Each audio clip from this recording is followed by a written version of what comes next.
I don't know if this is the beginning of the Kohli era. If it's going to be like this, then obviously it's not a great advertisement for Indian cricket. I don't think there is any connection between Kohli being the captain and this whatever happened here. I don't think there is a direct correlation. But yeah, the incidents of FJ, and particularly today, they didn't show anyone in with light at all. I mean, it was not just from the Indian boys, it was also plenty of provocation from the Sri Lankans and Chandimal coming and brushing against Ishant. That is definitely not acceptable on the field of playing cricket. Cricket is not a physical contact sport, so there is just no chance. If you remember, Gambhir was banned for one test match for shoulder charging Shane Watson while taking a run in a test match in Delhi about 7 years back. So I'd be really surprised and disappointed if Chandimal doesn't get similar punishment, because we have to set an example. Chandimal has been the captain of the Sri Lankan T20 side in the past. He's been around in international cricket as Ishant. So there is no place for all these things. I don't necessarily see it as linked down in relationships. It's just one of those things that happen on the field of play, but you cannot wish them away because they have happened. People have seen, the world has seen it, and you have to take action. There's no two ways about that.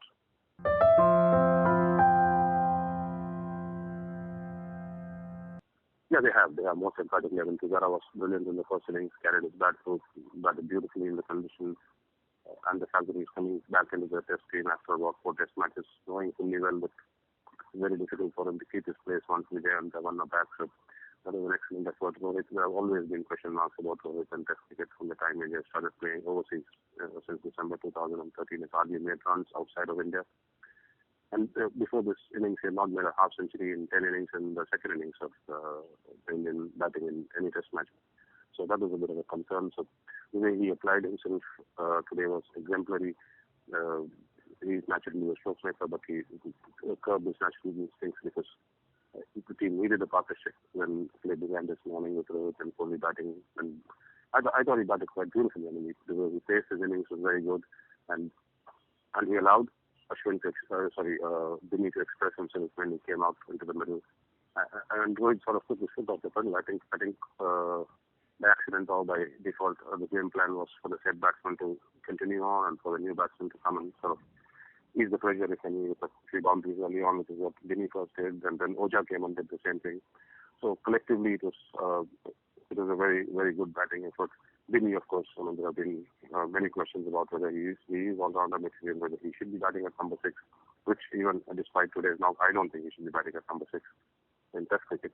But he was under a lot of pressure, and for him to play with the freedom that he did, I mean, we've seen him play like this in first-class cricket, and for him to translate that into Test cricket under pressure, under team pressure, under individual pressure, in conditions that he doesn't encounter every day when he plays domestic cricket. I thought great effort, great show of character from him.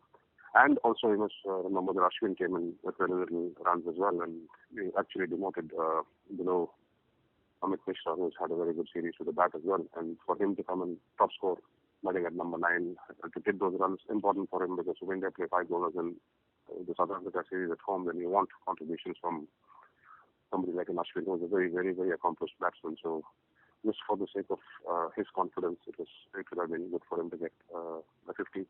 So a lot of positives from the batting front. The fact that the middle order put its head together, the lower order kept its cool, and they scored, but they didn't sort of play outrageous shots to get those runs. They just played common sense cricket, and it made for pretty good viewing as far as the day of the cricket is concerned.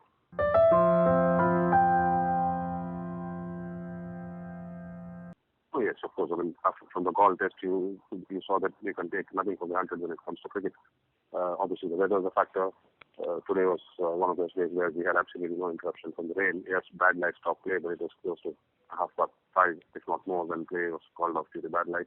So that means you got a full day's cricket. There's no guarantee that you'll get a full day's cricket tomorrow. Plus, India made the mistake in Gaul, I think, of just turning up after lunch on the third day and thinking that wickets were there to be had, and they really were not prepared when Chandimal counter-attacked. On this pitch, Sri Lanka will take heart from the manner in which the Indian middle order and the lower order batted, because once they got in, they didn't look in any great trouble at all. Yes, the odd ball will do something. The bounce will get a little more unpredictable. The odd ball will jump and turn.